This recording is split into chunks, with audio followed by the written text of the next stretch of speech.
Hello everyone, कैसे हो सब लोग बेटा। तो आज के लेक्चर का टॉपिक आपने देख लिया। आज हम कुछ ऐसा पढ़ने जा रहे हैं जो आपको जेनेटिक्स के लिए, सेल साइकिल के लिए और भी जो चैप्टर्स हैं जहां पर आपका क्रोमोसोम डीएनए इन्वॉल्व होता है उसके लिए आधार बना देगा, बेस बना देगा। बहुत सारे बच्चों को ऐसा लगता है कि उनकी जेनेटिक्स में कहीं ना कहीं कुछ ऐसी चीजें हैं जो उनको समझने में दिक्कत होती है, कॉन्सेप्ट उनसे बनते नहीं है। ऐसी बहुत सारी चीजें हैं जिनमें उन्हें दिक्कत आती है। तो ये जो आज का लेक्चर है ये आपको वो बेसिक के लिए तैयार कर देगा। अगर आप इसके बाद कोई भी ऐसा चैप्टर पढ़ते हैं जहां पर जेनेटिक्स की नॉलेज इंवॉल्व है, साथ के साथ सेल साइकिल की नॉलेज इंवॉल्व है, आप एकदम आराम से पढ़ते हुए चले जाएंगे। इस लेक्चर को लेने का पर्पस मेरा यही था कि YouTube पर भी बहुत सारे ऐसे बच्चे हैं जो पेड बैच अफोर्ड नहीं कर सकते। हम क्यों ना उनके भी बेस को बनाने की कोशिश करें। और ये लेक्चर एक्चुअल में उद्देश्य बैच में चलने वाले प्रिंसिपल ऑफ इनहेरिटेंस से पहले पढ़ाया जा रहा है ताकि वो चैप्टर आपको आसानी से आ जाए। हम सिर्फ खाना पूर्ति ना कर रहे हो बेटा, प्रॉपर तरीके से आपका आधार बना के आपको सिलेक्ट कराने के लिए कोशिश कर रहे हो। तो जब आप ये लेक्चर पूरा करें तो कमेंट में बताना है कि आपको क्या ये सारी चीजें आती थी, क्या आपने कुछ सीखा नया, क्या आपने कुछ बेसिक सीखे, ये मुझे जरूर बताना। ठीक है, तो स्टार्ट करेंगे लेक्चर को। सबसे पहले आज जो टॉपिक मैं लूंगा ये छोटे छोटे टॉपिक हैं, gene, chromatin, monohybrid, dihybrid, diploid, haploid, इनको हम किस तरीके से देखते हैं। एक नया नजरिया आज बेटा हम लोग लेंगे इस पे और आपको सारी चीजें समझ आएंगी एकदम बढ़िया तरीके से, बिल्कुल। और ज्यादा समय नहीं देना, 1 घंटा देना आपने मुझे बस। ठीक है, तो चलिए स्टार्ट करते हैं। सबसे पहले एक प्यारा सा डॉग ये आपको दिख रहा है, ये प्लांट आपको दिख रहा है। ठीक है, क्या इसके अंदर सेल है? क्या इसके अंदर कोई सेल प्रेजेंट है? मेरा सवाल आपसे है। यस, सेल है सर। उस सेल के अंदर न्यूक्लियस है और उस न्यूक्लियस के अंदर भी मेरे पास क्या प्रेजेंट है? डीएनए प्रेजेंट है। तो चाहे कैसा भी ऑर्गेनिज्म हो, चाहे एनिमल हो चाहे प्लांट हो, सबके अंदर सेल होगा, सबके अंदर न्यूक्लियस होगा, सबके अंदर डीएनए होगा। बस बैक्टीरिया ऐसे है जिसका डीएनए उसके साइटोप्लाज्म में होता है, जिसे न्यूक्लियोइड कहते हैं। तो जो भी यूकैरियोट्स हैं उन सबके पास डीएनए होता है और वो किसके अंदर होता है? न्यूक्लियस के अंदर, है ना। ये चीज आपको समझनी पड़ेगी। तो बात हम यहीं से उठा रहे होंगे कि डीएनए क्या होता है, क्रोमेटिन क्या होता है, क्रोमोसोम क्या होता है। बहुत बेसिक सी बात है पर ये बहुत इंपॉर्टेंट है जेनेटिक्स पढ़ने के लिए। ठीक है, चलिए उठा लेते हैं यहीं से। सर इसे लिखना है? नहीं बेटा, आज के जो टॉपिक है हमारे इसी के अराउंड घूमेंगे। जीन किसे कहते हैं, क्रोमेटिन, डीएनए, क्रोमोसोम किसे कहते हैं, हैप्लॉइड, डिप्लॉइड, डायहाइब्रिड, मोनोहाइब्रिड किसे कहते हैं। ठीक है, क्रोमेटिड क्रोमोसोम क्या होता है, लोकस क्या होता है, होमोलोगस क्रोमोसोम क्या होता है, इन पर हम बात करेंगे। स्टार्टिंग कहां से कर रहे हैं आप, मैं, हर कोई जीव किसका बना है? सेल का बना है। सेल के अंदर डीएनए होता है। अगर प्रोकैरियोटिक सेल है तो उसका डीएनए साइटोप्लाज्म में है और अगर यूकैरियोटिक सेल है तो उसका डीएनए कहां है? सर न्यूक्लियस के अंदर। तो स्टार्ट करते हैं अपनी कहानी पहले टॉपिक से। पहला टॉपिक जिसे मैं लिख रहा हूं कॉन्सेप्ट 1। तो डीएनए क्या होता है, क्रोमेटिन क्या होता है, क्रोमोसोम क्या होता है, उस पर बात करते हैं बेटा। डीएनए इस तरीके से एक धागा होता है, थ्रेड होता है।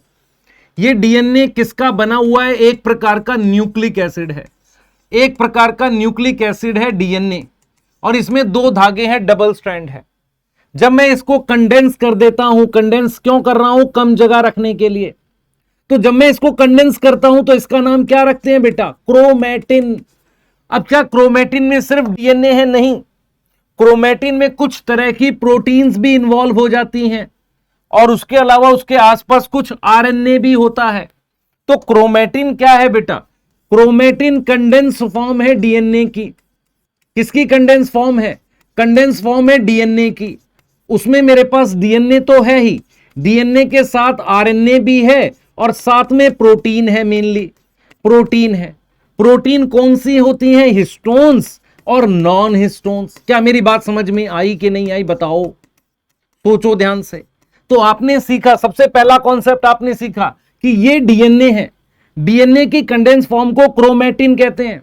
क्रोमेटिन में मेरे पास प्रोटीन भी होती हैं और साथ में आरएनए भी होता है। यस और नो? तो इसको हमने क्रोमेटिन कह दिया। अब मुझे सवाल ये उठता है कि डीएनए को कंडेंस क्यों करना है? क्योंकि मुझे कम जगह में रखना है। तो डीएनए मेरे पास ये है बेटा, डीएनए की कंडेंस फॉर्म क्रोमेटिन है। और जब मैं क्रोमेटिन को और कंडेंस करता हूं क्रोमेटिन को और कंडेंस करता हूं तो मेरे पास क्या आ जाता है, ये आ जाता है बेटा, मेरे पास ये आ जाता है जिसको हम क्या बोलते हैं, क्रोमोसोम बोलते हैं। तो ये मेरे पास क्या है, क्रोमोसोम है, ये मेरे पास क्या है, क्रोमोसोम है, क्रोमोसोम है।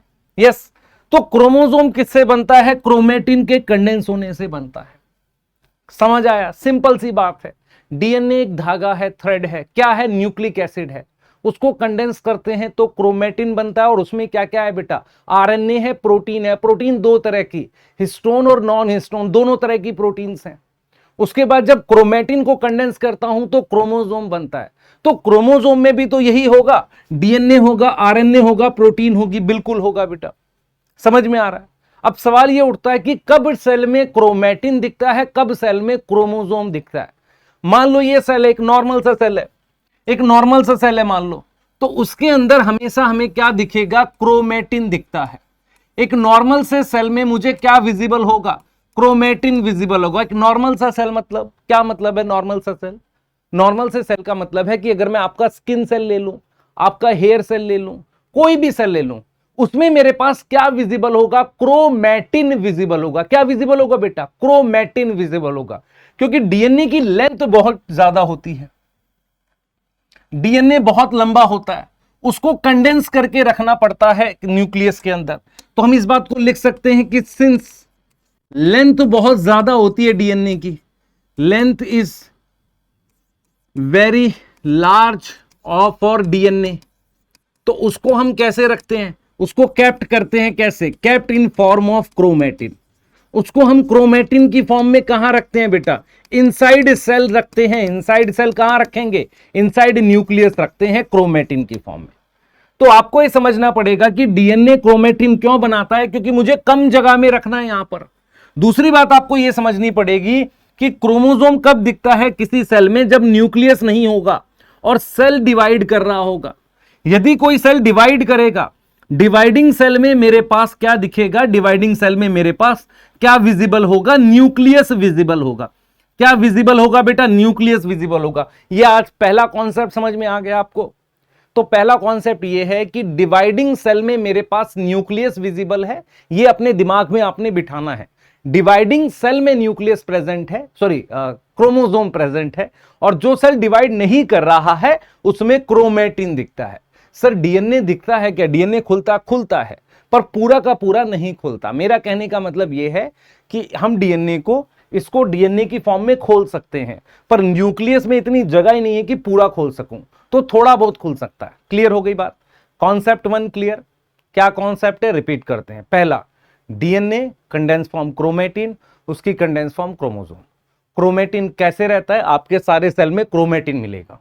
क्रोमोसोम कब दिखेगा, जब सेल डिवाइड करेगा और उसमें न्यूक्लियर मेम्ब्रेन नहीं होगी, क्रोमोसोम दिखेगा जब। क्लियर है यहां तक, यहां तक क्लियर है, बताइए यहां तक क्लियर है। ये पहला कॉन्सेप्ट हमें आ गया। अगर मुझे पहला कॉन्सेप्ट आ गया तो क्या मैं इस पे क्वेश्चन कर सकता हूं, मुझे बताना। Which is made up of nucleic acid and protein. Nucleic acid और प्रोटीन कौन बना हुआ है, क्रोमेटिन बना है, क्रोमोसोम, दोनों बने हुए हैं। तो इसलिए आंसर आएगा डी। आप देख लो, मिला लो अपना आंसर। तो न्यूक्लिक एसिड और प्रोटीन से यह बना हुआ है। Inside nucleus of eukaryotic cell which is present chromatin, chromosome, extended DNA, क्या मेरे पास प्रेजेंट होगा बताओ। Inside nucleus of eukaryotic cell which is present, chromatin present है, बताओ जल्दी से, या क्रोमोसोम प्रेजेंट है। समझो ध्यान से बेटा, क्या प्रेजेंट है हमारे पास, क्या प्रेजेंट है बताओ। तो inside nucleus of eukaryotic cell मेरे पास क्या प्रेजेंट होगा, क्रोमेटिन प्रेजेंट होगा। यस, क्योंकि हमने यहां न्यूक्लियस लिखा है, न्यूक्लियस के अंदर क्रोमेटिन होगा। क्रोमोसोम नहीं दिखता है क्योंकि न्यूक्लियस टूट चुका होता है। यहां तक समझ आ गए, दोनों क्वेश्चन क्लियर है, सही है बेटा। बेसिक टॉपिक है ये, बहुत इंपॉर्टेंट है। अगर आप ध्यान से देखोगे, ये पहला वाला हो सकता है आपको आता हो थोड़ा बहुत। अब हम आगे चलते हैं और कॉन्सेप्ट ऑफ जीन को उठाते हैं एक बार। व्हाट इज जीन, क्या होता है। बहुत सारे बच्चों को इसको समझने में दिक्कत होती है। व्हाट इज जीन, जीन क्या है, इसको समझते हैं। हम लोग बोलते हैं जीन, जीन बोलते हैं बहुत ज्यादा। व्हाट इज जीन, देखो ये आपके पास डीएनए बना हुआ है, तो हम यहां पर ये लिख रहे हैं कि ये मेरे पास एक सेगमेंट है। तो डीएनए का एक सेगमेंट, आप समझो ध्यान से, डीएनए का एक सेगमेंट जो किसी प्रोटीन के लिए कोड करे, किसके लिए कोड करे, कोड फॉर प्रोटीन, कोई प्रोटीन बनाए और वो प्रोटीन क्या करे, कोई कैरेक्टर एक्सप्रेस करे, कोई ना कोई कैरेक्टर शो करे, तो उसको हम क्या बोलते हैं बेटा, जीन बोलते हैं। तो कहीं ना कहीं जीन क्या है, एक सबसे छोटा सेगमेंट है या छोटे से छोटा सेगमेंट है जो कोई ना कोई कैरेक्टर शो करता है प्रोटीन के थ्रू, उसे हम जीन बोलते हैं। क्या यह परिभाषा क्लियर है? जीन कहां प्रेजेंट होती है, डीएनए पर प्रेजेंट होती है। एक्चुअल में हमें समझना पड़ेगा कि जीन क्या है बेटा, जीन क्या है, एक प्रकार का फंक्शन है, काम है। और अगर मैं ध्यान से बोलूं, जीन क्या है, एक तरीके से फंक्शन है किसका, डीएनए का। और डीएनए क्या है, एक तरह का स्ट्रक्चर है। तो आपको यह समझना पड़ेगा कि आपको अगर मैं जीन की डेफिनेशन दूं तो जीन एग्जैक्टली क्या होगा बेटा, ये एक तरह का सबसे छोटा सेगमेंट हो सकता है किसका, डीएनए का, जो क्या करे, कोड करे। कोड मतलब इंफॉर्मेशन हो, कोड फॉर किसके लिए, प्रोटीन के लिए या किसी प्रकार की इंफॉर्मेशन के लिए, किसी प्रकार की इंफॉर्मेशन के लिए कोड करे। इसको हम क्या बोलते हैं, जीन बोलते हैं। क्या मेरी बात समझ में आ रही है? What is cell, smallest unit of life. What is gene, smallest segment of DNA जो किसी कैरेक्टर के लिए कोड करे, उसे जीन बोलते हैं। जीन फंक्शन है एक प्रकार का, डीएनए स्ट्रक्चर होता है। अब सवाल यह उठता है कि क्या एक डीएनए पर एक जीन होती है? नहीं, एक से ज्यादा जीन हो सकती है। अगर मैं कोई सेल ले लूं, कोशिका ले लूं, कोई उसका न्यूक्लियस बना दूं और उसका ये डीएनए है, तो उस पर तो बहुत सारी जीन हो सकती है। मेरी बात समझ में आ रही है? ये जीन हो गई, ये जीन हो गई, ये जीन हो गई। तो आपको यह समझना पड़ेगा कि इनसाइड सेल, अब मैं आपसे अगला सवाल यह पूछता हूं, देखो बेटा, क्रोमेटिन किसका बना हुआ है? क्रोमेटिन डीएनए का बना हुआ है। और फिर क्रोमोसोम किसका बना है? क्रोमेटिन का बना है। तो अगर हमारे पास ध्यान से सुनना, अगर हमारे पास जीन जो है, ध्यान से सुने बेटा, अगर हमारे पास, ध्यान से सुनेंगे, जीन डीएनए पर प्रेजेंट है तो क्या क्रोमेटिन और क्रोमोसोम पर होगी? डेफिनेटली। तो gene is located on DNA, फिर chromatin as well as chromosome पर भी प्रेजेंट होगी। मेरी बात समझ में आ रही है? तो जो जीन है मेरे पास किस पर लोकेट है बेटा? वो डीएनए पर लोकेट है, क्रोमेटिन पर लोकेट है और क्रोमोसोम पर लोकेट है। क्या ये क्लियर है भाई? जीन जब डीएनए पर है तो डीएनए क्रोमेटिन बना रहा है तो उस पर भी होगी, क्रोमेटिन क्रोमोसोम बना रहा है तो उस पर भी होगी। क्या यहां तक कोई डाउट है? सोचो दिमाग में। तो जीन क्या होता है? डीएनए पर एक ऐसा सेगमेंट, एक ऐसा हिस्सा जो किसी प्रोटीन या किसी कैरेक्टर के लिए कोड करे। यस, एक क्रोमेटिन में बहुत सारी जीन हो सकती है। किसी भी सेल की टोटल जीन को, किसी भी सेल की टोटल जीन को, सारी जीन को उस सेल की जेनेटिक इंफॉर्मेशन कहते हैं। मेरी बात समझ में आई? जेनेटिक इंफॉर्मेशन ऑफ सेल कहते हैं। जैसे हम कहते हैं ना कि सेल की जेनेटिक इंफॉर्मेशन, तो किसी भी सेल की सारी जीन को मिलाकर हम क्या नाम दे देते हैं बेटा? जेनेटिक इंफॉर्मेशन का नाम दे देते हैं। कोई डाउट है क्या इस बात में? सोचो। तो सबसे पहले आपने पढ़ा डीएनए, डीएनए को कंडेंस करते हैं, क्रोमेटिन बनाते हैं, क्रोमेटिन को कंडेंस करके क्रोमोसोम बनाते हैं। क्रोमेटिन हमारे नॉर्मल सेल्स में दिखता है, क्रोमोसोम तब दिखता है जब सेल डिवाइड करता है। जीन किस पर लोकेट होती है? डीएनए पर। जीन एक प्रकार का फंक्शन है। यस, जीन का मतलब है एक सबसे छोटा टुकड़ा जो किसी कैरेक्टर के लिए कोड करे। क्या एक सेल में एक जीन होती है? नहीं, बहुत सारी जीन होती है। उन सारी जीन को मिला के उस सेल की क्या बोलते हैं बेटा? जेनेटिक इंफॉर्मेशन बोलते हैं। तो अगर मैं आपसे सिंपल भाषा में बोलूं, gene is located on DNA, chromatin and chromosome, सभी पर मेरे पास जीन लोकेट होगी। दूसरा, जेनेटिक इंफॉर्मेशन ऑफ सेल, ध्यान से सुने बेटा, जेनेटिक इंफॉर्मेशन ऑफ सेल जो मेरे पास है, समझे इस बात को, जेनेटिक इंफॉर्मेशन ऑफ सेल जो मेरे पास है वो क्या होती है, उसको समझना है हमें, उसको समझना है। तो genetic information of cell means कि ऑल जीन्स ऑफ सेल, सारे सेल की जीन को हम जेनेटिक इंफॉर्मेशन कहते हैं। अब हम बात कर रहे हैं कॉपिंग ऑफ जेनेटिक इंफॉर्मेशन। किस तरीके से हम जेनेटिक इंफॉर्मेशन की क्या करते हैं? कॉपी करते हैं। मेरी बात सुनो, what is meaning of copy of genetic information? जैसे आपने पढ़ा कि एक सेल है, ये मेरे पास उसका डीएनए है। अब मैंने क्या किया, इस सेल में मैंने 2 डीएनए बना दिए, इसका मतलब मैंने सारी जीन की कॉपी कर ली।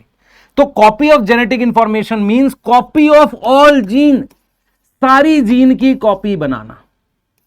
यह बात समझ में आ रही है? तो अब आज आपने एक बात सीख ली कि जेनेटिक इंफॉर्मेशन जीनोटाइप किसी भी सेल का होता है, उसके अंदर की सारी जीन, उसको उसकी जेनेटिक इंफॉर्मेशन कहते हैं, उसे ही उसका जीनोम कहते हैं। और जीन कहां होती है? डीएनए पर। डीएनए से वो क्रोमेटिन पर भी होती है, क्रोमोसोम पर भी होती है।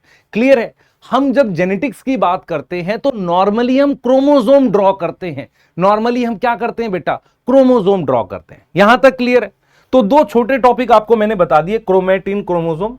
अब मैं आपको क्या बताऊंगा बेटा, देखो ये बहुत इंपॉर्टेंट टॉपिक है कि यार ये सेल साइकिल से जाकर कैसे जुड़ता है। मतलब जब मैं सेल साइकिल देखता हूं ना, तो मुझे उसमें डीएनए किस फॉर्म में दिखता है। जैसे अभी आपका ये स्किन सेल है या लिवर सेल है, ये कौन से फेज में होगा? ये परमानेंट सेल है, तो इसको आप जीवन फेज से मान सकते हो कि जीवन फेज में होगा। ऐसे ही हमारे पास बॉडी के जितनी भी कोशिका और सेल हैं, वो किसी ना किसी फेज में होती हैं। तो अलग अलग फेज में हम कौन से फेज में डीएनए कैसा बर्ताव कर रहा होगा, वो क्रोमेटिन होगा, क्रोमोसोम होगा, ये हमें देखना है।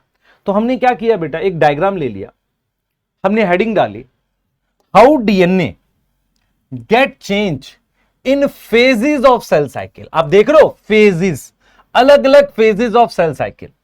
तो मेरे पास सेल साइकिल के कौन कौन से फेज होते हैं? एक एम फेज है, एक G1 फेज है, एक S फेज है, एक G2 फेज है, ये 4 फेज है। आपको ये समझना पड़ेगा, एम फेज जो होता है इसमें क्रोमोसोम विजिबल होते हैं। इसमें क्या होते हैं? क्रोमोसोम विजिबल होते हैं। इसका मतलब क्रोमोसोम तभी विजिबल होते हैं जब सेल डिवाइड करता है। लेकिन आपकी पूरी की पूरी जेनेटिक्स बेटा हम लोग जब पढ़ते हैं तो क्रोमोसोम बना के ही पढ़ते हैं, है ना? तो मैं थोड़ा सा आपको आइडिया देखता हूं। देखो, जीवन फेज में जो सेल है मेरे पास, उसका ये न्यूक्लियस है, इसके अंदर क्रोमेटिन होता है। क्या होता है? क्रोमेटिन। इस क्रोमेटिन के अमाउंट को हम 2C कहते हैं। 2C क्या है? उसका अमाउंट है। यस। एस फेज में ये अमाउंट डबल हो जाता है, मतलब मैंने डीएनए डबल कर लिया। एस फेज में क्या होता है बेटा, मैं यहां लिख सकता हूं, मैं एक तरीके से जेनेटिक इंफॉर्मेशन को डबल कर रहा हूं। इसका मतलब मैं क्या डबल कर रहा हूं? मैं डीएनए डबल कर रहा हूं। इसका मतलब मैं जीन डबल कर रहा हूं। मेरी बात समझ में आ रही है? Yes.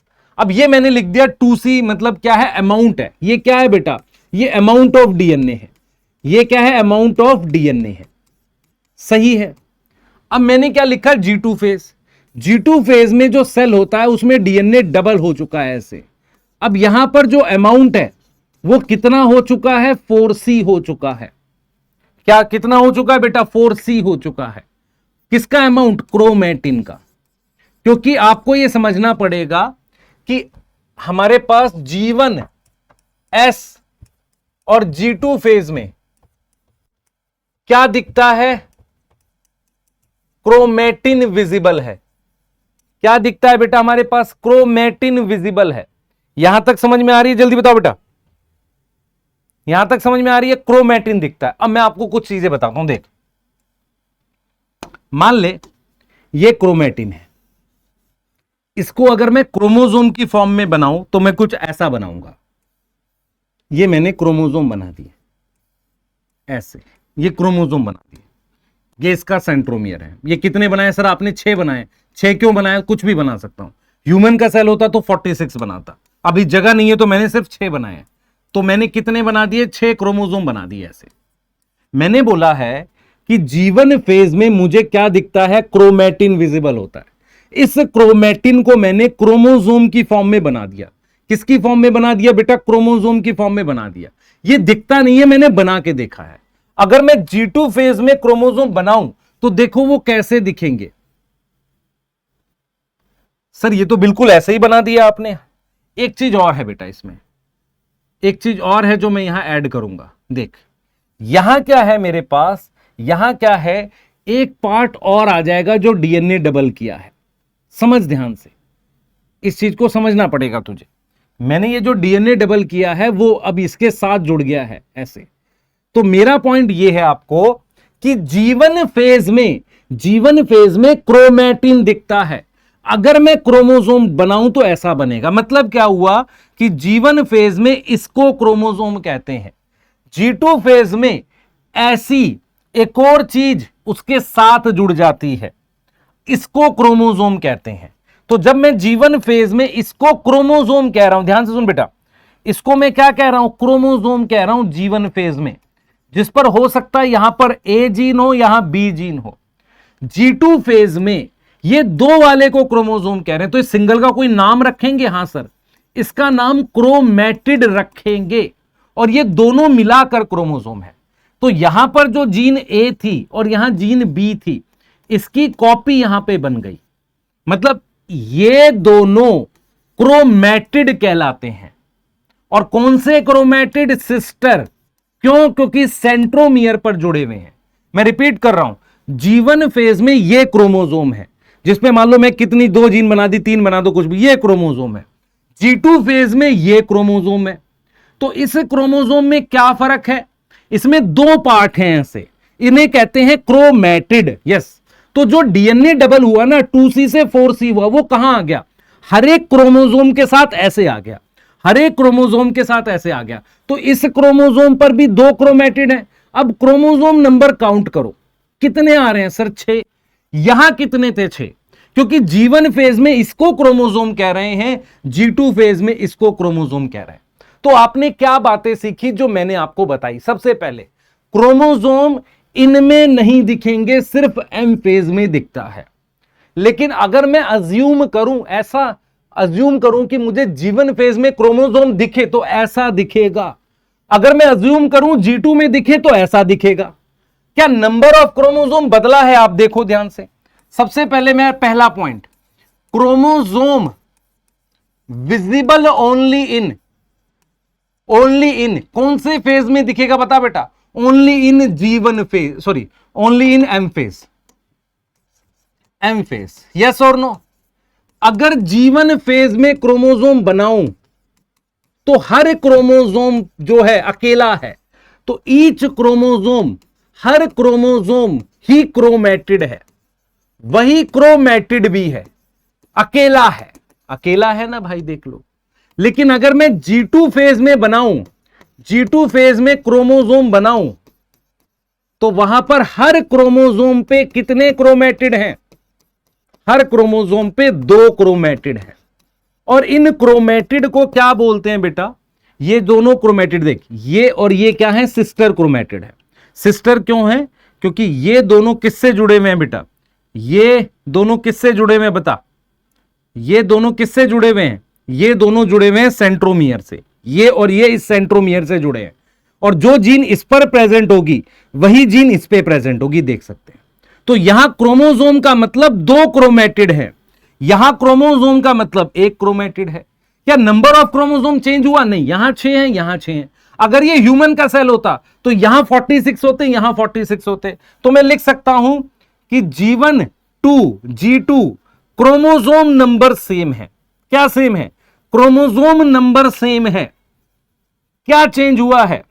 Number of chromatid, number of chromatid change हुआ है, अमाउंट चेंज हुआ है। यस और नो? अमाउंट चेंज हुआ है। कोई डाउट यहां तक? सोचो दिमाग में सोचो, कोई डाउट अगर आपको आ रहा हो। अगर आप ये विजुलाइज कर सकते हो, पहला मैंने क्या बोला, क्रोमोसोम सिर्फ एम फेज में दिखेंगे, G1 S G2 में क्रोमैटिन दिखता है। अगर G1 में क्रोमैटिन ये है तो इसका डबल क्रोमैटिन G2 फेज में होता है, क्योंकि S में जेनेटिक इंफॉर्मेशन डबल होती है। अगर मैं इसके क्रोमैटिन को क्रोमोसोम में बनाऊं तो ऐसे दिखेंगे। और ये नंबर किस पे निर्भर करता है कि कौन सी स्पीशीज है। ह्यूमन सेल होगा तो 46 बनाऊंगा, पी प्लांट होगा तो कितने बनाऊंगा? 14 बनाऊंगा। यस, ऐसे ही ये G1 में है और G2 में इसका क्या हो रहा है? हर क्रोमोसोम पे 2 क्रोमैटिड है, और ये दोनों क्रोमैटिड एक सेंट्रोमियर पे जुड़े हैं, इसलिए इन्हें सिस्टर क्रोमैटिड कहते हैं। इनकी जीन सेम है। आगे की बात, अब हम बात करते हैं बेटा chromosome visible only in M phase. Chromosome हमारे पास कहां विजिबल होते हैं? सिर्फ एम फेज में विजिबल होते हैं। मेरी बात बहुत ध्यान से सुनेंगे। Chromosome visible only in M phase, chromosome हमारे पास सिर्फ एम फेज में विजिबल होते हैं, ये हमने क्लियरली बोला।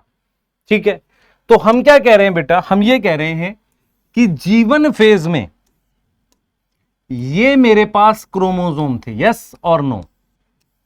G2 फेज में, ध्यान दे बेटा, G2 फेज में ध्यान दियो, ये मेरे पास, ध्यान दे, ये है क्रोमोसोम। अब देखिए इसका सेंट्रोमियर है, ये यहां सेंट्रोमियर है, इनसे कनेक्ट है।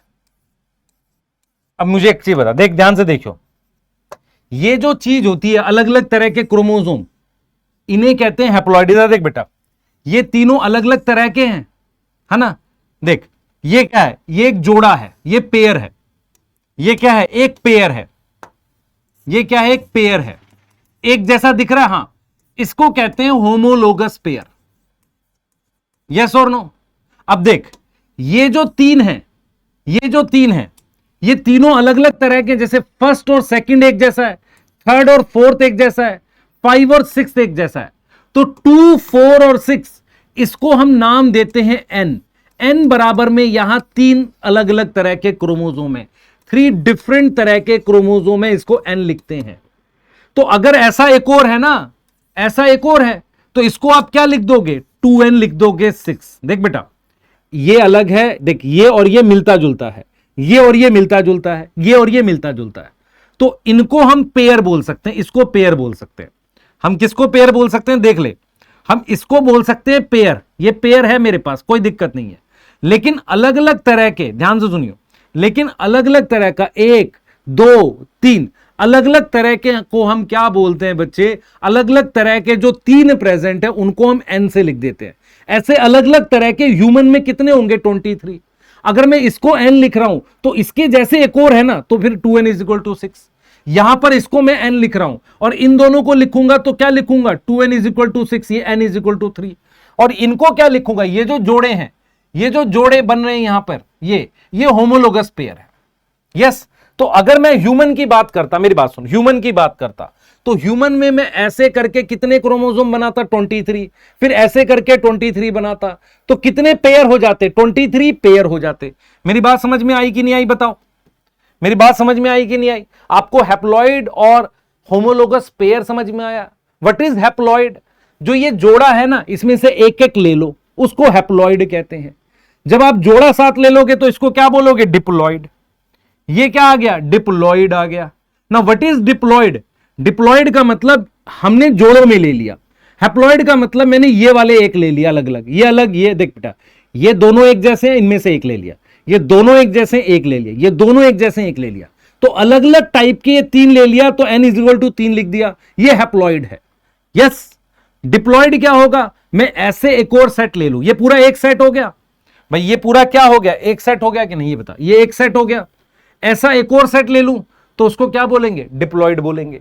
तो ये जीवन में हैप्लॉइड है, ये G2 में हैप्लॉइड है। देख, ये वाला जीवन का हैप्लॉइड, ये वाला G2 का हैप्लॉइड, और ये दोनों सारा ले लूं तो G2 का डिप्लॉइड हो गया, ये जीवन का डिप्लॉइड हो गया। क्या ये वाली बात समझ में आई है?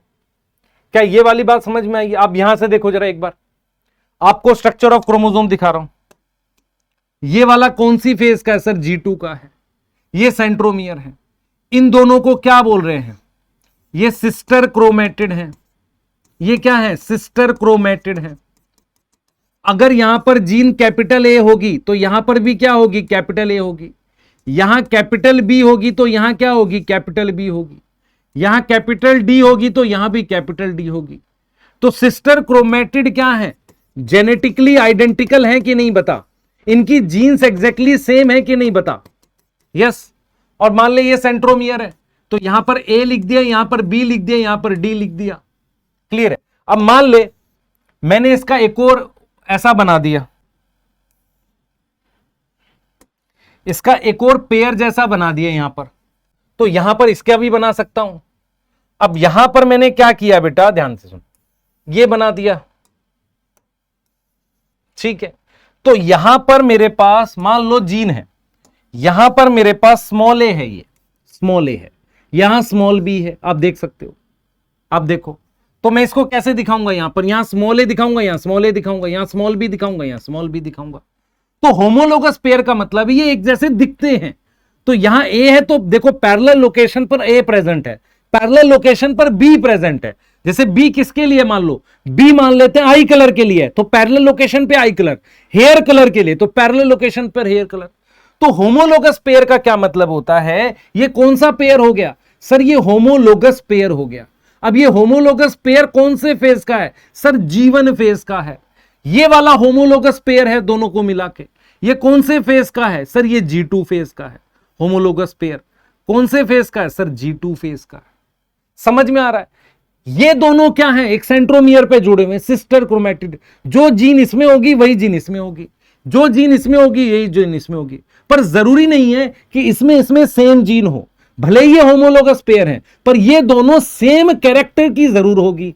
सेम कैरेक्टर का मतलब होता है आई कलर। बता भाई, समझ में आ रहा है, सेम कैरेक्टर का मतलब है यहां पे आई कलर। तो होमोलोगस पेयर तुझे समझना है, देख इधर ध्यान से समझ। मेरे पास कितने पेयर है, एक पेयर, दो पेयर, तीन पेयर। यहां भी कितने, एक पेयर, दो पेयर, तीन पेयर। इस एक साइड को, अलग अलग तरह के क्रोमोसोम को, इनको हम क्या बोलेंगे, हैप्लॉइड। क्लियर है। और इनको जब इनकी डबल ले लूंगा तो क्या बोलेंगे, डिप्लॉइड। तो ये वाला हैप्लॉइड हो गया, ये वाला हैप्लॉइड हो गया, और ये वाला क्या हो गया, डिप्लॉइड हो गया। अब मैं यहां पर जीन को लेके बता रहा हूं भाई, जो जीन इसमें प्रेजेंट होगी इसके सिस्टर क्रोमेटिड पर भी वही होगी, जो जीन इस पर होगी इसके सिस्टर क्रोमेटिड पर। क्यों, क्योंकि ये सिस्टर क्रोमेटिड एस फेज में डबल हुआ था, ये सिस्टर क्रोमेटिड एस फेज में डबल हुआ था। मुझे लग रहा है यहां तक कॉन्सेप्ट बैठ रहा है आपके दिमाग में। Now what is homologous pair, जो दिखते एक जैसे हैं और उनमें पैरेलल लोकेशन पर, ये पैरेलल लोकेशन है, एक ही कैरेक्टर की जीन है। एक ही कैरेक्टर मतलब मान लो यहां आंख के रंग की है तो यहां आंख के रंग की है, यहां हेयर कलर की है तो यहां हेयर कलर की है, यहां तुम्हारे नाक की पोजीशन की है, यहां पे भी नाक की पोजीशन की है। तो सेम कैरेक्टर की जीन पैरेलल लोकेशन पर हो, दिखने में एक जैसे हो, उन्हें होमोलोगस पेयर कहते हैं। यस, होमोलोगस पेयर में से एक एक ले लूं उसे हैप्लॉइड कहेंगे, डबल ले लूं तो डिप्लॉइड बोलेंगे। यहां तक क्लियर है, यहां तक क्लियर है, आगे आ जाओ। अब जरा कुछ क्वेश्चंस करेंगे। सिस्टर क्रोमेटिड्स आर, बताइए, sister chromatids are exact copy है, लिंक टू कॉमन सेंट्रोमियर है, copy form in S phase, all आएगा, देखो डी आएगा। इन G2 फेज सेल साइकिल में 14 क्रोमोसोम दे रखे हैं, नंबर ऑफ क्रोमेटिड। याद करो G2 फेज में क्रोमेटिड की संख्या डबल होती है क्रोमोसोम से। जैसे यहां कितने क्रोमोसोम है सर, यहां दो क्रोमोसोम है, दो हैं। क्रोमेटिड कितने, एक दो तीन चार। यहां कितने क्रोमोसोम है, एक दो, क्रोमेटिड भी दो ही है। तो G2 फेज में कितने होंगे, इसके डबल होंगे। कितना आंसर आएगा, 28। Two sister chromatid have gene, भाई सिस्टर क्रोमेटिड में एग्जैक्टली सेम जीन होती है, तो कैपिटल ए स्मॉल ए अलग अलग हो गई, कैपिटल पी स्मॉल पी अलग अलग हो गई, कैपिटल डी ये हो सकता है, ये नहीं होगा। अगर मैं यहां पर लिखता हूं होमोलोगस पेयर पे, तो ये हो सकती थी, ये हो सकती है, ये हो सकती है, पर ये नहीं हो सकती।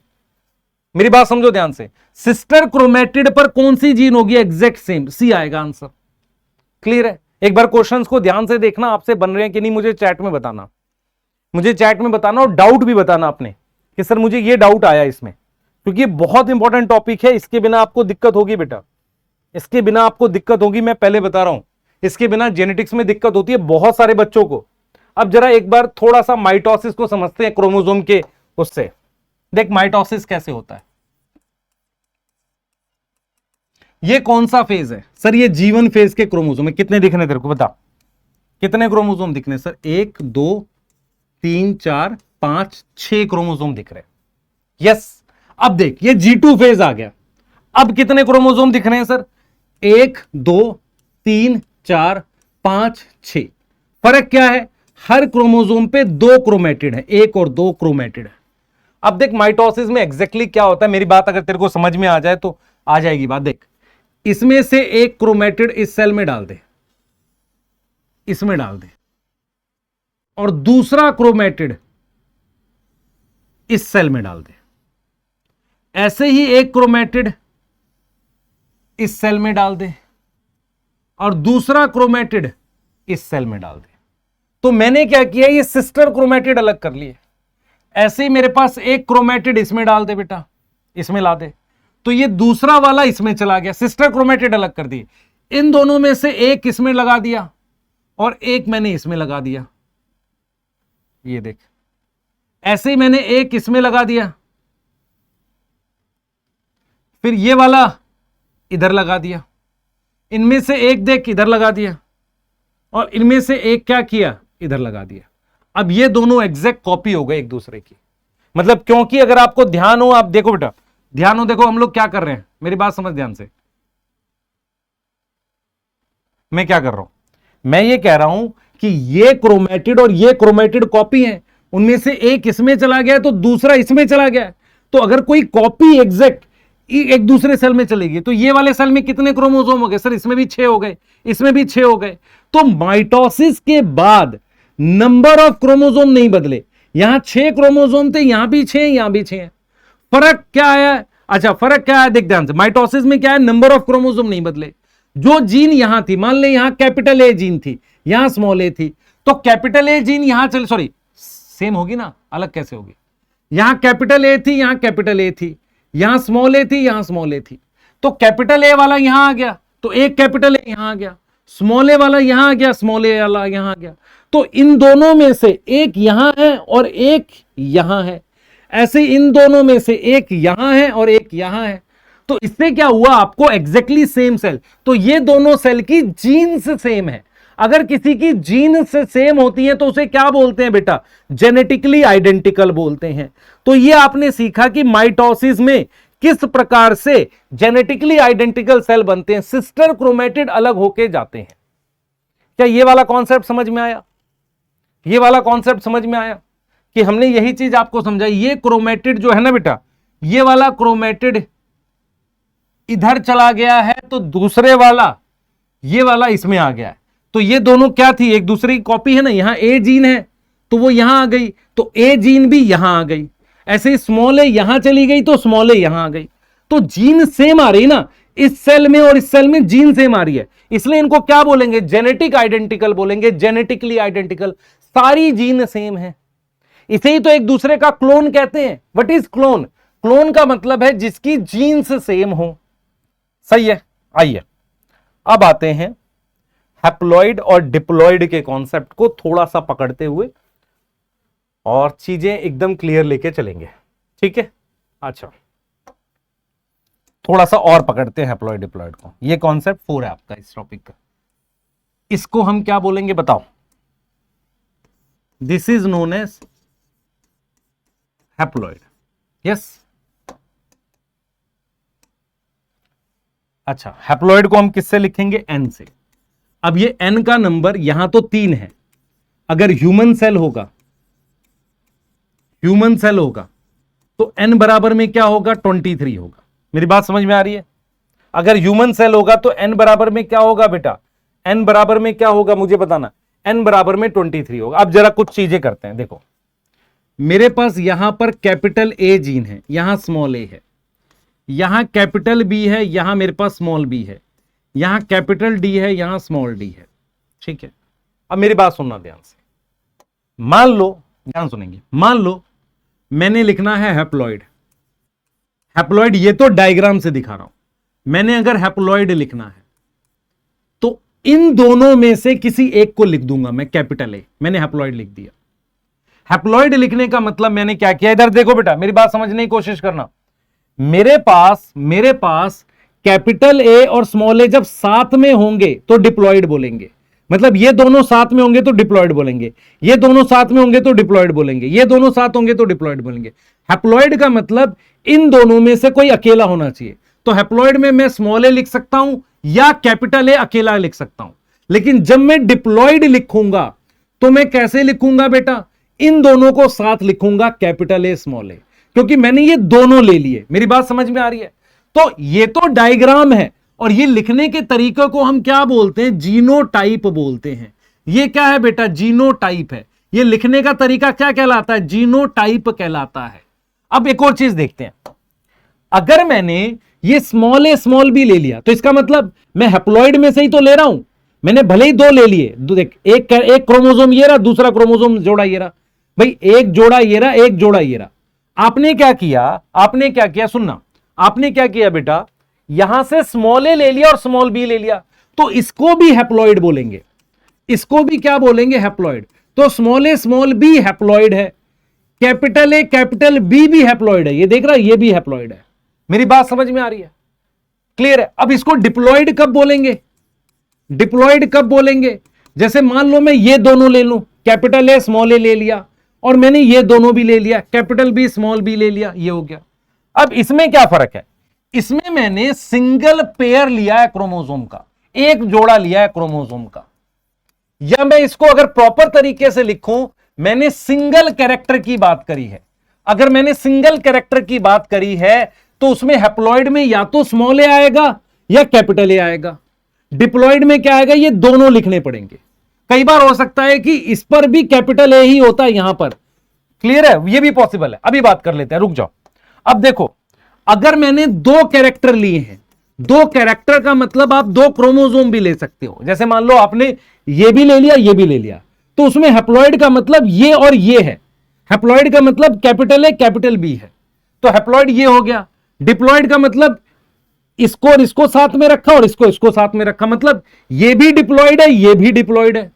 भाई दो डिप्लॉइड रख दिए ना आपने, तो इसको कई बार हम क्या बोल देते हैं, डाई हाइब्रिड बोल देते हैं। डाई हाइब्रिड का मतलब होता है दो कैरेक्टर, क्या बोल देते हैं, दो कैरेक्टर बोल देते हैं। अब मान लो मुझे फिर हैप्लॉइड लिखना है, एक तरीका और हैप्लॉइड लिखने का, मैंने यहां से स्मॉल ए ले लिया, फिर स्मॉल बी स्मॉल सी, मतलब मैंने ये वाले क्रोमोसोम पे से लिख लिया, ये वाले क्रोमोसोम पे से लिख दिया, या मैंने क्या लिख दिया, ऐसे लिख दिया, ये हैप्लॉइड है। अगर मुझे डिप्लॉइड लिखना है तो मुझे इसका डिप्लॉइड लिखना है, कैपिटल ए स्मॉल ए, इसका डिप्लॉइड लिखा कैपिटल बी स्मॉल बी, इसका डिप्लॉइड लिखा कैपिटल डी स्मॉल डी। लेकिन मैंने कितने कैरेक्टर लिए, तीन कैरेक्टर, एक दो तीन कैरेक्टर लिए, इसको मैंने ट्राई हाइब्रिड लिखा और साथ में डिप्लॉइड लिखा। कुछ बच्चे कंफ्यूज होते हैं डिप्लॉइड कैसे, मेरी बात सुन ध्यान से, कैपिटल ए स्मॉल ए ये डिप्लॉइड है, देख इधर, फिर से देख, देख इधर बेटा, मेरी तरफ देखियो ध्यान से,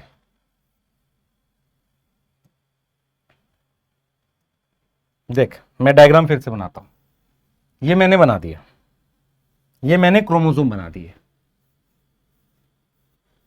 अब इधर देख, ध्यान से देखियो, मान ले यहां कैपिटल ए है, यहां स्मॉल ए है, यहां कैपिटल बी है, यहां स्मॉल बी है, यहां कैपिटल डी है, स्मॉल डी है।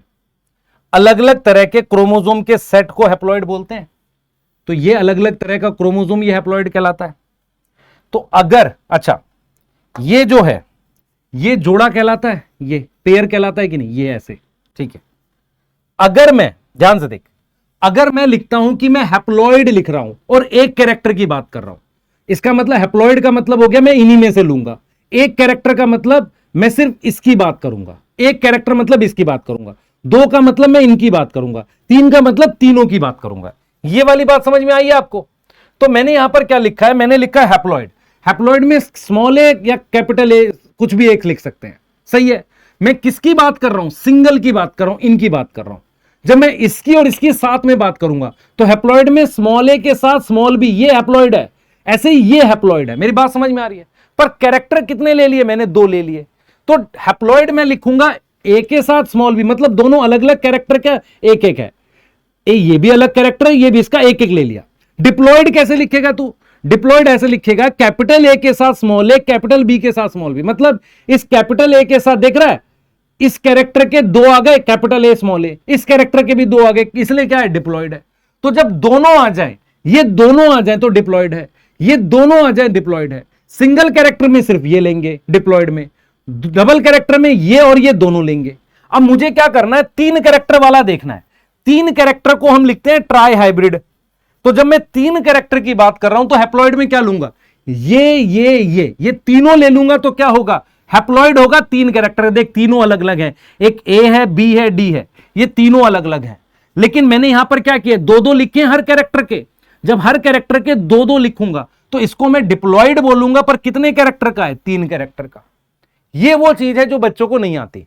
कई बच्चों को लगता है, जैसे मान लो मैं आपसे कहूं ये क्या दे रखा है, ये 3A दे रखे हैं, ये क्या है बेटा? अकेला ए क्या होता है? हैप्लॉइड। 2A क्या होते हैं? डिप्लॉइड। 3A क्या होते हैं? ट्रिप्लॉइड होते हैं। पर ये कितने कैरेक्टर का है? सब ए एक ही कैरेक्टर रिप्रेजेंट करता है ना, तो ये एक ही कैरेक्टर का है। ये वाली बात समझ में आ रही है? ये वाली बात समझ में आ रही है? सोचो, चलो एक बार और देखते हैं इसको आगे।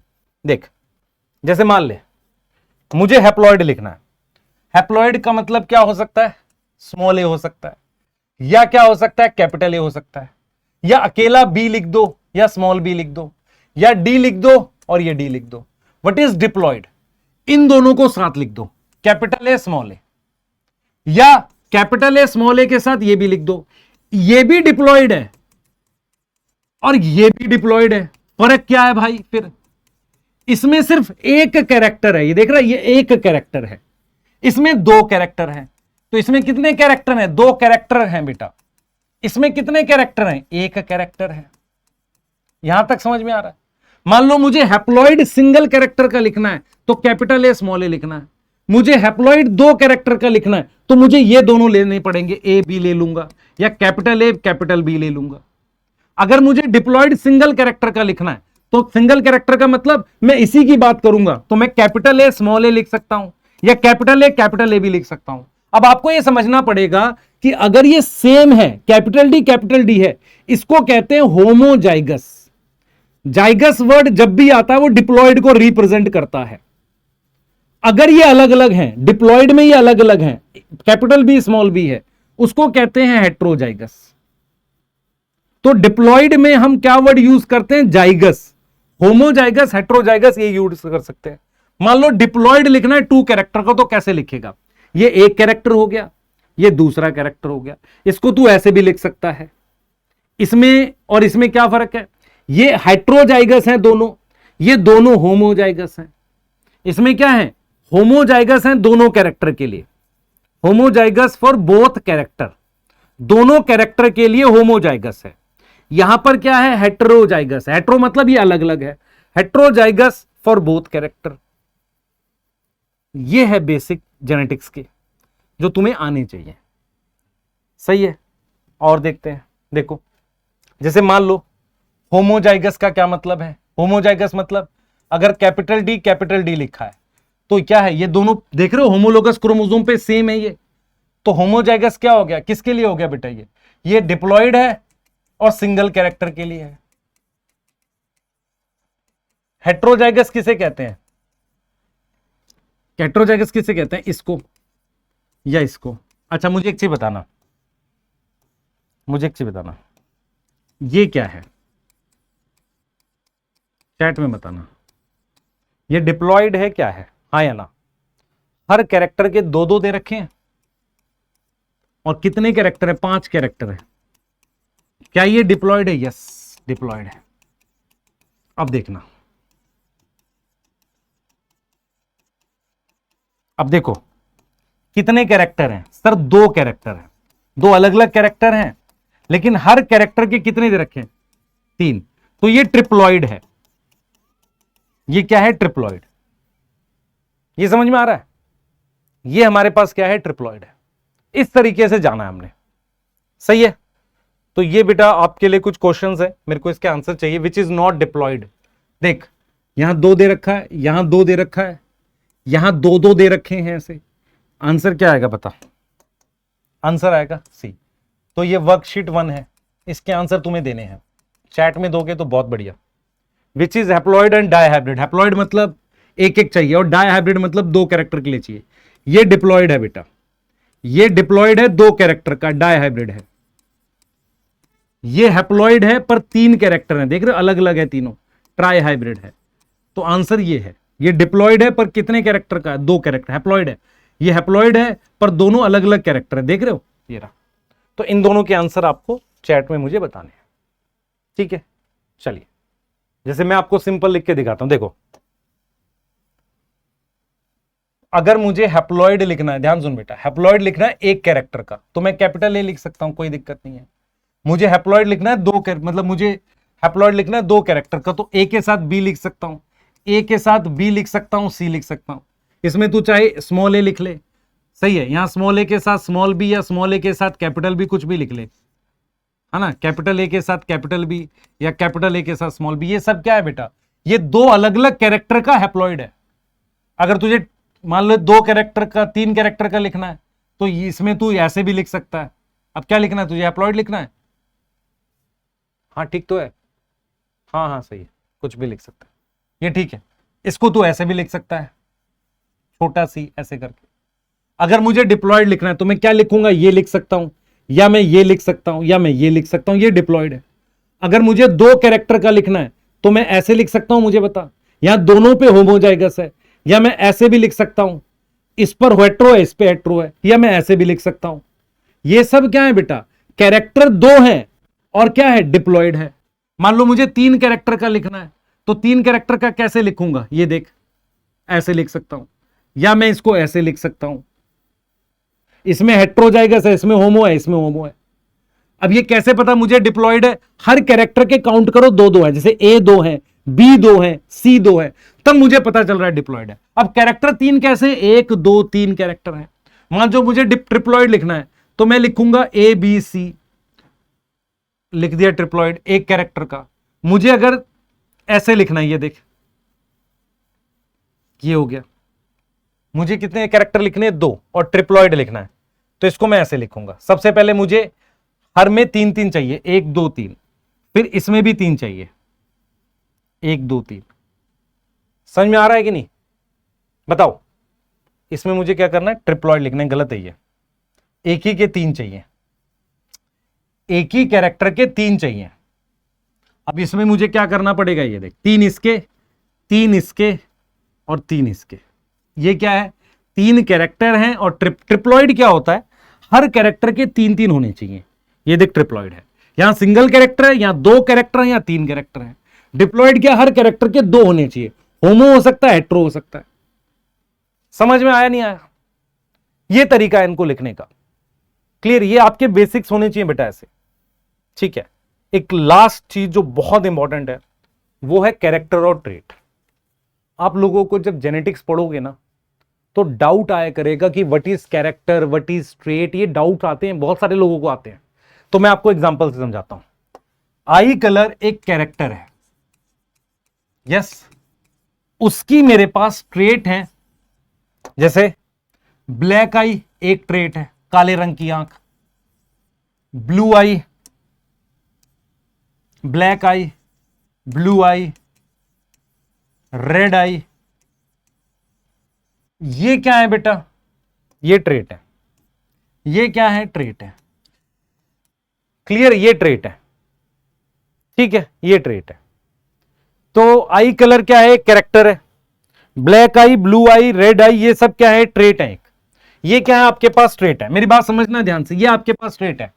तो आई कलर क्या है, एक तरीका का कैरेक्टर, उसकी कई फॉर्म होती है, उसे ट्रेट बोलते हैं। ऐसे ही बेटा आपको समझना पड़ेगा, जैसे हेयर कलर है, हेयर कलर एक कैरेक्टर है, ब्लैक हेयर, ब्राउन हेयर उसकी ट्रेट होती है। ऐसा नहीं होता कि हर कैरेक्टर की बहुत सारी ट्रेटों में। एग्जांपल देता हूं, देख बेटा, कुछ कैरेक्टर की एक ट्रेट, दो ट्रेट या दो से ज्यादा ट्रेट भी, जैसे आई आंख का रंग है, कुछ का काला होता है, कुछ का ब्लू होता है, कुछ का ब्राउन होता है। तो आई कलर एक कैरेक्टर है, ब्लैक, ब्राउन, ब्लू ट्रेट है, ठीक है। तो हमारे पास क्या होता है बेटा, हमारे पास कैरेक्टर और ट्रेट लगभग एक जैसी बात होती है, ट्रेट नियरली सेम होता है।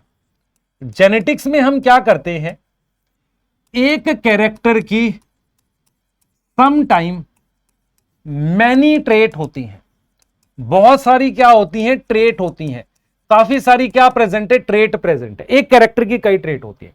कई बार क्या होता है, एक कैरेक्टर की एक ही ट्रेट होती है, वन ट्रेट पॉसिबल। जैसे मैं आपको उदाहरण से बताता हूं, मुझे बताना, ध्यान से सुना, मुझे बताना, आपकी कान की पोजीशन यहां है, आपने कोई ह्यूमन देखा जिसकी सर पे नहीं, तो कान के पोजीशन की आप में, मेरे में, सब में एक ही ट्रेट है यहां, समझ आ रहा है।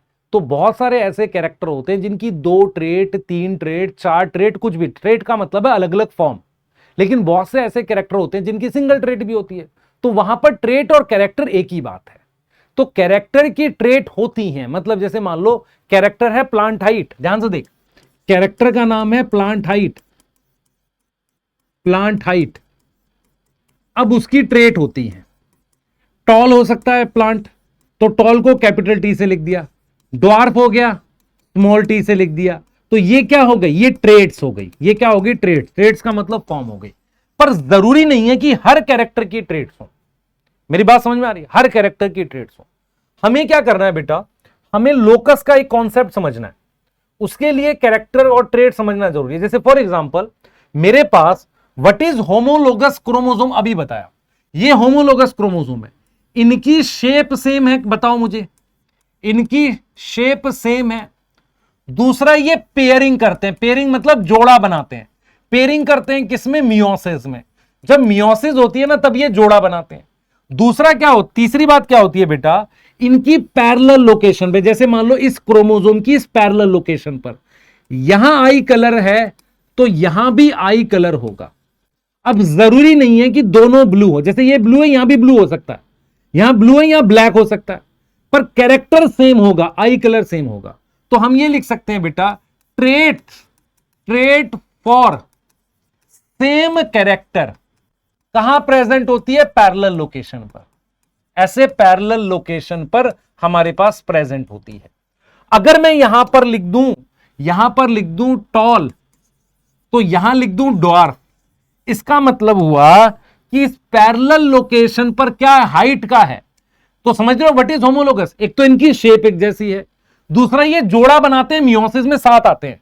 तीसरी बात क्या है, इस पैरेलल लोकेशन पर यहां आई कलर की जीन है, यहां आई कलर की जीन है, यहां हेयर कलर की जीन है तो यहां हेयर कलर की जीन है। क्लियर है? यह हो सकता है कि यहां ब्लू आई हो तो यहां ब्लू हो, सेम भी हो सकती है।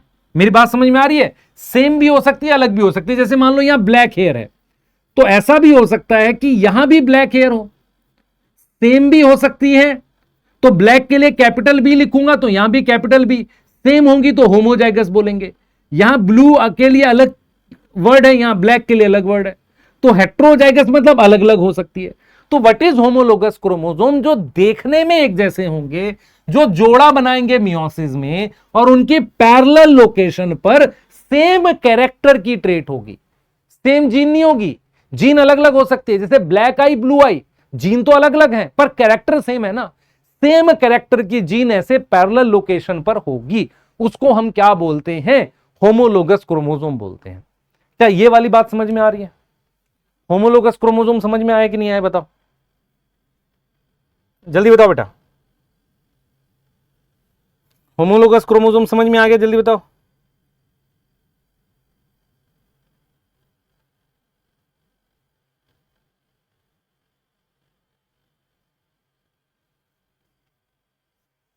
जल्दी बोलो बेटा, होमोलोगस समझ में आ गया, जल्दी बताओ। ठीक है, क्लियर है। अब जरा ये देखो, ये देखो लोकस क्या होता है, व्हाट इज लोकस, ये बहुत इंपॉर्टेंट है। देखो जैसे मान लो यहां कैपिटल ए है, ये स्मॉल ए है, ये ब्लैक आई के लिए है और ये ब्लू आई के लिए है। तो ये जो पैरेलल लोकेशन है, ये जो पैरेलल लोकेशन बनी, इस पैरेलल लोकेशन को लोकस कहते हैं। This is known as locus. Locus is basically parallel location on chromosome, और ये सेम कैरेक्टर के लिए होती है। This is for same character. जैसे अगर मैं आपको बोलूं टी टॉल के लिए है और स्मॉल टी ड्वार्फ के लिए है, तो इनका कैरेक्टर क्या है, प्लांट हाइट है। इनका कैरेक्टर सेम है ना, इनका कैरेक्टर सेम क्या है, प्लांट हाइट है। तो इनका लोकस सेम होगा। इनका क्या सेम होगा, लोकस सेम होगा। मेरी बात समझ पा रहे हो? इनका क्या सेम होगा, लोकस सेम होगा। समझो इसे, यहां पर मेरे पास क्या सेम होगा बेटा, लोकस यहां पर बिल्कुल सेम होगा, लोकस बिल्कुल सेम होगा। तो व्हाट इज लोकस, ये जो पैरेलल लोकेशन है ना, ये वाली, इसको लोकस कहते हैं। यहां पर मेरे पास, जैसे मैंने यहां कैपिटल ए लिखा, स्मॉल ए, सेम कैरेक्टर के लिए होता है। अगर मैंने लिखा कैपिटल टी स्मॉल टी, ये लोकस सेम है। यस, अब ये डिफरेंट लोकस है। मान लो ये वाला लोकस ले लूं, यहां पर लिख दूं मैं कैपिटल आर और यहां स्मॉल आर लिख दूं। मान लो इसको राउंड लिख दूं और इसको रिंकल्ड लिख दूं, तो आपको समझ में आ रहा है। मान लो यहां पर मैं लिख दूं कैपिटल वाई और यहां पर कैपिटल वाई, तो ये वाला लोकस जो है मान लो सीड की शेप का है, ये वाला जो है मेरे पास मान लो सीड की शेप का, ये फ्लावर कलर का है ना, मेरी बात समझो ध्यान से। तो लोकस, इसे भी लोकस कह रहे हैं, इसे भी क्या कह रहे हैं, लोकस कह रहे हैं। तो ये क्या है, सीड शेप का है। तो अगर आपसे कोई पूछे टी और आर ये क्या है बेटा, ये दो जीन है, पर क्या इनका लोकस सेम होगा? नहीं, डिफरेंट लोकस होगा, अलग अलग कैरेक्टर की है ना ये, इनका डिफरेंट क्या होगा, लोकस होगा। लेकिन टी और स्मॉल टी इनका क्या होगा, सेम लोकस होगा। यस, क्योंकि पैरेलली सेम होगी। यस, और एक से ज्यादा लोकस को, मोर देन वन लोकस को, मोर देन वन लोकस को हम बोलते हैं लोकाई। तो अगर आप ध्यान से देखो, आपको समझना पड़ेगा कि हमारे पास किसी भी क्रोमोसोम पर, कोई भी क्रोमोसोम में, मैंने ये होमोलोगस पेयर बना दिया, ये जीवन फेज का बनाया मैंने, यहां पर ये कैपिटल टी है तो यहां स्मॉल टी है, यहां कैपिटल आर है, यहां कैपिटल आर है, यहां कैपिटल वाई है, यहां स्मॉल वाई है, यहां कैपिटल ए है, यहां स्मॉल ए है। तो अगर आप देखो ये एक लोकस है, ये एक लोकस है, तो ये लोकस जिस भी कैरेक्टर का होगा वो कॉमन कैरेक्टर होगा। यस और नो? तो अगर मुझे कैपिटल ए स्मॉल ए लिखा है तो ये दोनों क्या है, दो जीन है सेम लोकस की। और ये कैसी कंडीशन दे रखी है बेटा, ये डिप्लॉयड कंडीशन दे रखी है, डिप्लॉयड दे रखा है। देखो ए और स्मॉल ए दे रखा है। और अगर आपको कोई कहे कैपिटल टी स्मॉल टी, ये भी दो जीन है सेम लोकस की। और अगर आपको कहे इन दोनों की बात करते, स्मॉल टी कैपिटल आर, तो इसमें दो जीन हैं और ये डिफरेंट लोकस की है, डिफरेंट लोकस की है। और ये हैप्लॉइड कंडीशन है, आप देख लो, हैप्लॉइड कंडीशन है। अब यहां पर मैं इसको अगर ऐसे लिख दूं तो मेरे पास यहां पर कितनी जीन है, चार जीन है। कितना लोकस लिया मैंने, दो लोकस लिया। यस और नो? दो लोकस ले लिया, चार जीन ले ली। और ये कंडीशन कैसी हो गई, डिप्लॉयड, क्योंकि यहां भी डिप्लॉयड है, यहां भी डिप्लॉयड है। तो लोकस समझ में आ रहा है आपको कि नहीं? अगर मैं ऐसे लिख दूं कैपिटल आर, तो ये क्या हो गया, ये होमोजाइगस हो गया, होमोजाइगस लोकस हो गया। लोकस एक है, कितना लोकस है, एक लोकस की बात कर रहे हैं। तो लोकस समझ में आ रहा है, इस पैरेलल लोकेशन को लोकस कहते हैं। और जो मान लो आई, जैसा नहीं हो सकता कि यहां आई कलर की जीन है तो नीचे होगी आई कलर, वो उसके पैरेलल होती है। यहां हेयर कलर तो यहां हेयर कलर पैरेलल होता है। यहां आई, यहां मान लो कान की पोजीशन है तो यहां कान की पोजीशन है। मेरी बात समझ में आ रही है? पैरेलल लोकेशन में इसको लोकस कहते हैं। तो दो अलग अलग कैरेक्टर की जीन, जैसे टी और आर, इनका लोकस अलग है, capital A small A, locus same है, लोकस सेम है। लोकस से मतलब पैरेलल लोकेशन। क्लियर है कि नहीं, बताओ? सोचो सोचो, दिमाग लगाओ। और ये बेटा मैंने आपके लिए कुछ क्वेश्चंस रखे हैं, इंपॉर्टेंट क्वेश्चंस, देख लीजिए, आराम से सॉल्व करेंगे, आपको मजा आएगा। आप बताएंगे तो मैं और असाइनमेंट दूंगा, चैट में बोलोगे तो। पर मेरे हिसाब से मैंने जो बेसिक समझाई ये बहुत इंपॉर्टेंट है। लोकस, मोनोहाइब्रिड, डाई हाइब्रिड, ये बच्चे कंफ्यूज रहते हैं, उनको यही नहीं पता चलता कि ये जो है ये डिप्लॉयड है कि डाई हाइब्रिड है। ये डिप्लॉयड है, लेकिन इसमें दो कैरेक्टर है। ये डाई हाइब्रिड है पर है हैप्लॉयड, एक एक दे रखा है ना, पर है दो अलग अलग कैरेक्टर का। कितने लोकस हैं, दो लोकस हैं। इसमें कितने लोकस हैं सर, इसमें तीनों सेम कैरेक्टर की एक ही लोकस है, पर ये है 3n। 3n कैसे पता चला, एक सिंगल को n कहते हैं, n 3n। ये कितना है, 2n है। अब ये अलग अलग कैरेक्टर के लिए ना, तो इसलिए n ही लिखेंगे, ये अलग कैरेक्टर के लिए, अलग कैरेक्टर के लिए। सही है कि नहीं, बताओ? आया समझ? ठीक है, तो चलिए एंड करते हैं सेशन को और फिर हम लाइव स्टार्ट करेंगे। वो क्या नाम है आपका, प्रिंसिपल ऑफ इनहेरिटेंस, इसके बाद से। प्लीज ध्यान से करिएगा। मिलते हैं नेक्स्ट लेक्चर में। मैं बार बार बोल रहा हूं, कमेंट करके मुझे इसका आंसर बताओ, इसका और इसका। पॉज कर लेना, प्रॉपर आंसर देख के बना के बताना मुझे, ठीक है? जो सबसे सही आंसर होगा उसको पिन करेंगे, ठीक है बेटा? चलिए मिलते हैं, बाय।